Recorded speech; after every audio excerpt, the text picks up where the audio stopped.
Olá, está tudo bem com você, com a sua casa? Está tudo bem com a sua família? Eu espero que sim. Abra a sua Bíblia no livro de Juízes, capítulo 6, nós vamos ler do verso 11 ao verso 16 e depois nós vamos saltar lá para o verso 34. Diz assim a palavra do Senhor: Então o anjo do Senhor veio e sentou-se debaixo de um carvalho que havia perto do povoado de Ofra.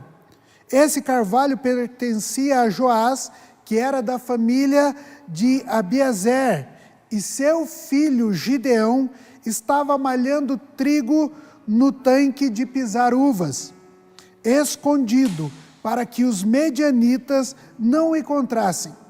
Então o anjo do Senhor apareceu a ele e disse: Você é corajoso, e o Senhor está com você. Então Gideão respondeu: Se o Senhor Deus está com o nosso povo, por que está acontecendo tudo isso com a gente? Onde estão aquelas coisas maravilhosas que os nossos antepassados nos contaram que o nosso Senhor costumava fazer quando nos trouxe do Egito? Ele nos abandonou e nos entregou aos midianitas. Então o Senhor Deus ordenou a Gideão: Vá com toda a sua força e livre o povo de Israel dos midianitas. Sou eu quem está mandando que você vá. Gideão respondeu: Senhor, como posso libertar Israel? A minha família é a mais pobre da tribo de Manassés, e eu sou a pessoa menos importante da minha família. Mas o Senhor disse: Você pode fazer isso porque eu o ajudarei. Você esmagará todos os medianitas como se eles fossem um homem só. Agora o verso 34, para nós finalizarmos a leitura. E o Espírito do Senhor dominou Gideão. Ele tocou uma corneta feita de chifre de carneiro, e os homens do grupo de sua família, da família de Abiezer, foram juntar-se a ele. Que o Senhor nos dê graça e entendimento para aquilo que Ele está querendo ministrar ao nosso coração nessa noite. Se você já tem muito tempo de caminhada cristã, de leitura da palavra de Deus, com certeza você já leu o livro de Juízes.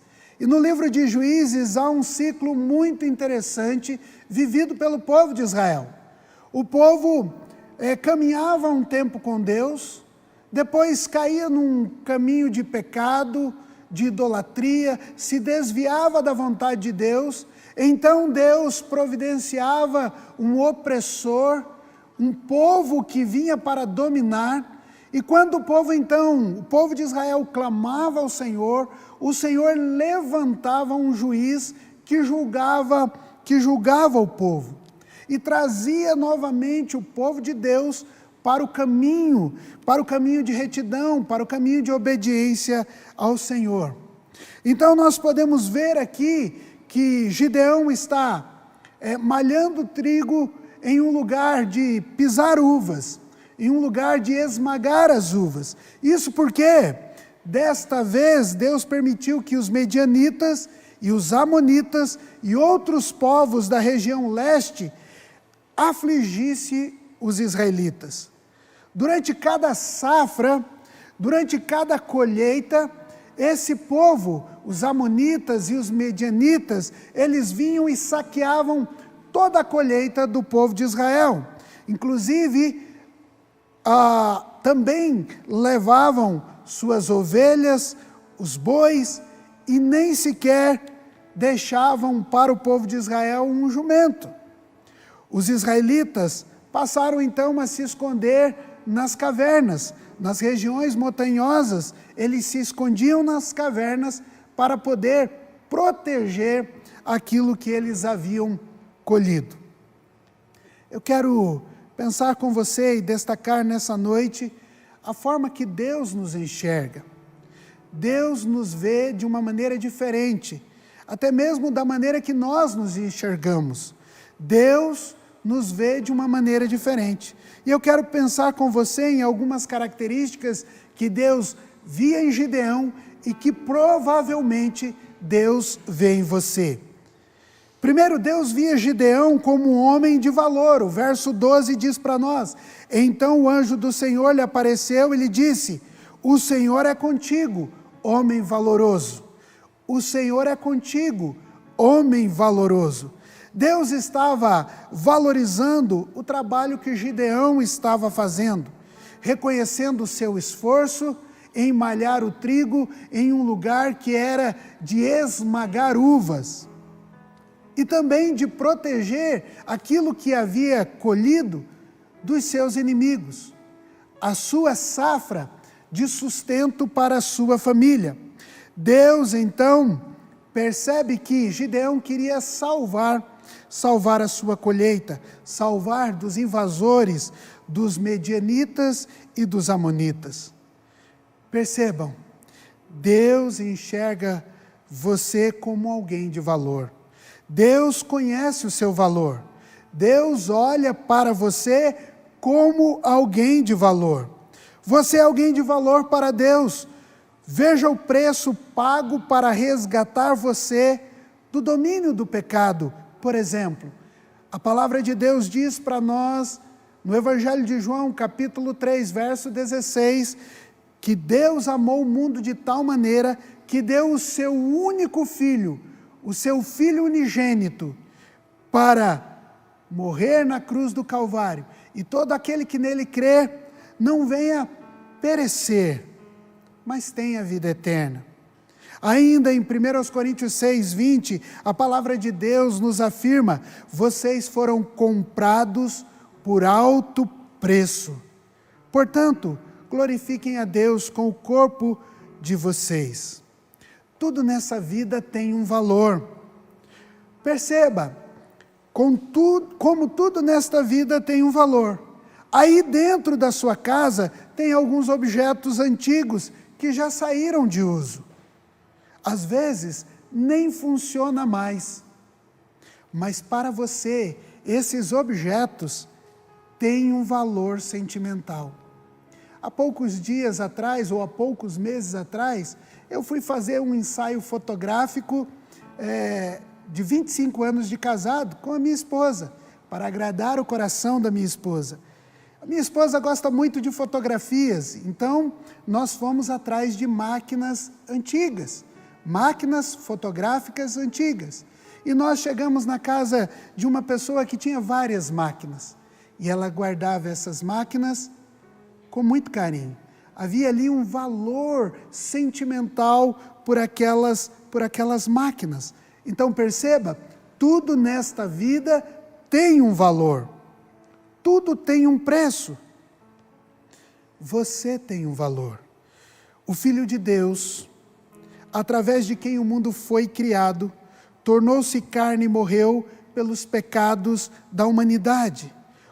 O fato de Ele ter derramado o seu sangue, morrido por nós, revela o valor que tem uma pessoa para Deus, o valor que você tem para Deus. Fomos comprados com bom preço, por um alto preço, diz 1 Coríntios 7, 23. Fomos resgatados pelo sangue de Cristo. Olha o que a Bíblia nos afirma: pois vocês sabem que não foi por meio de coisas perecíveis, como prata, ouro, que vocês foram redimidos de sua maneira vazia de viver.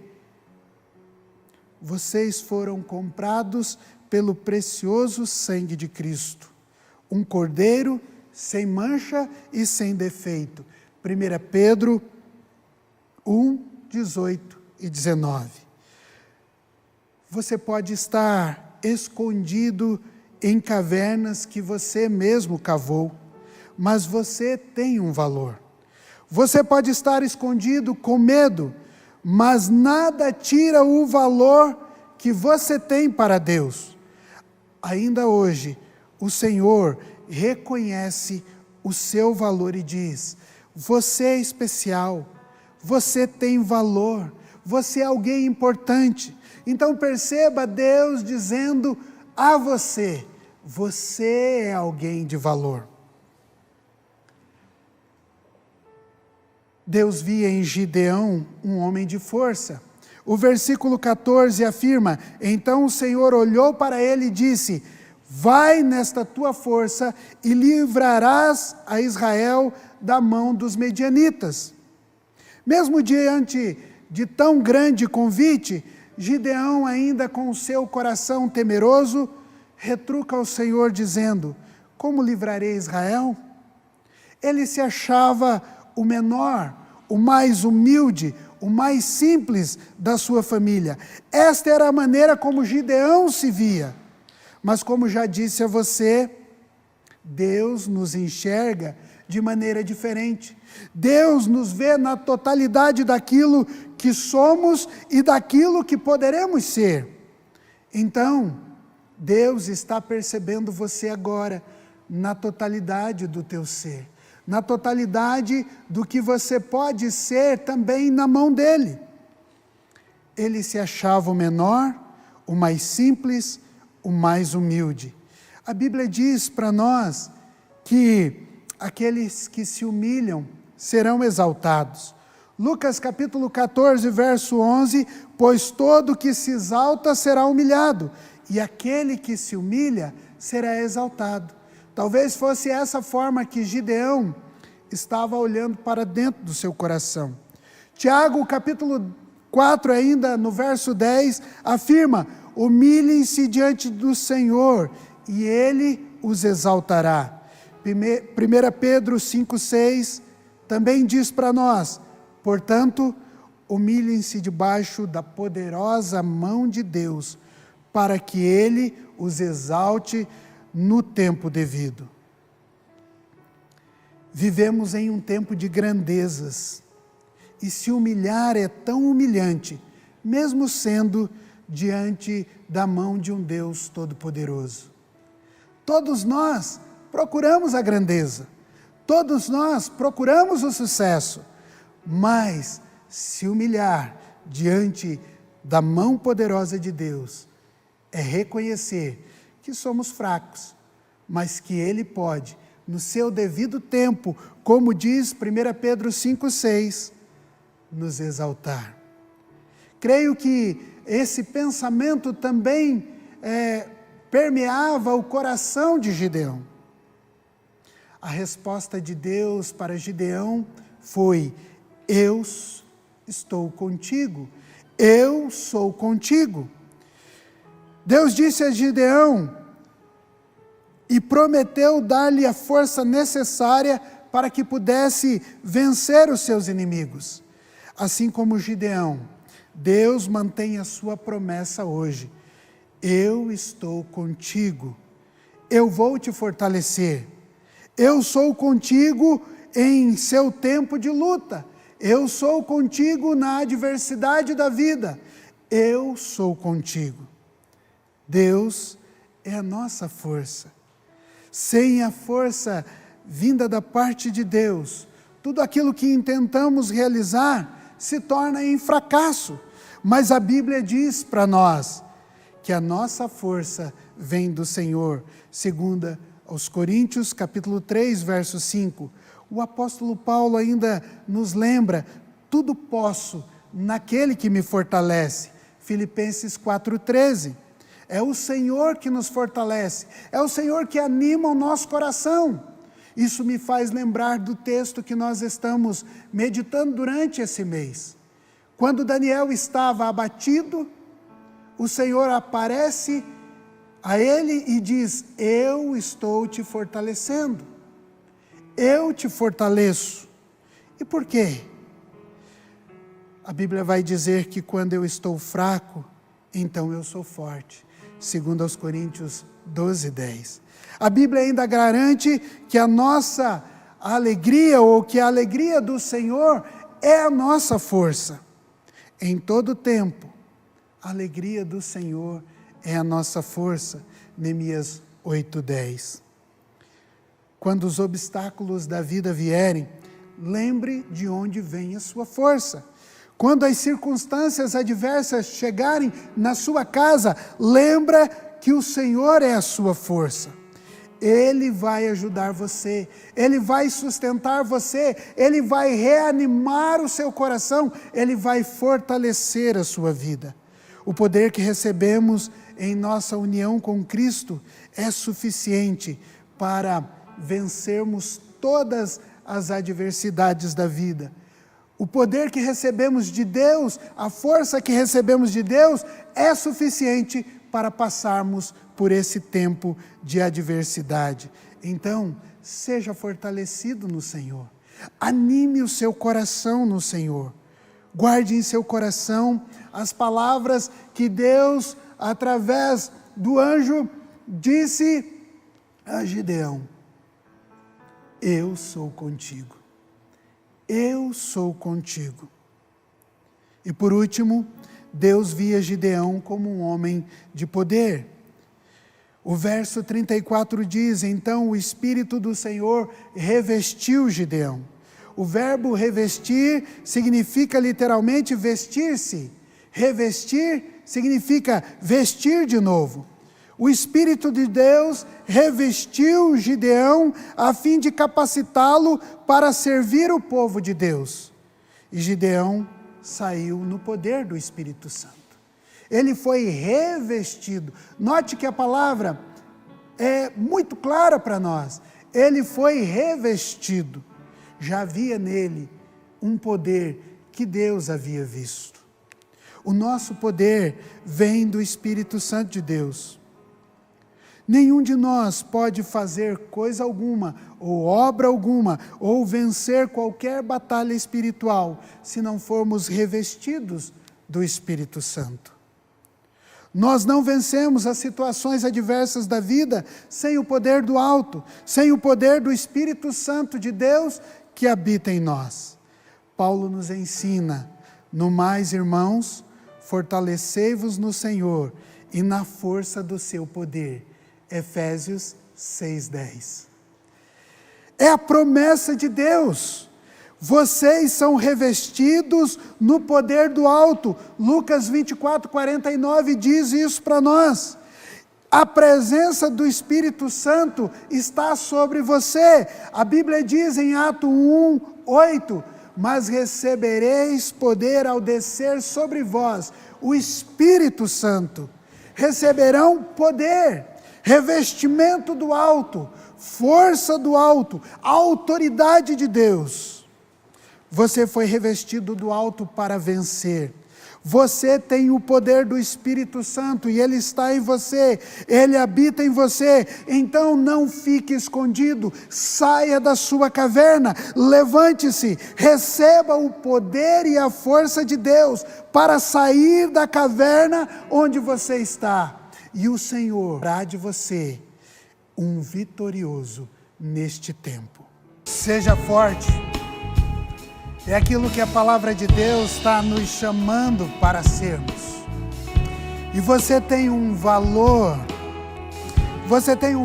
todo especial para o Senhor. Deus enxerga você de uma maneira completamente diferente, uma maneira diferente com a qual você talvez não se enxergue.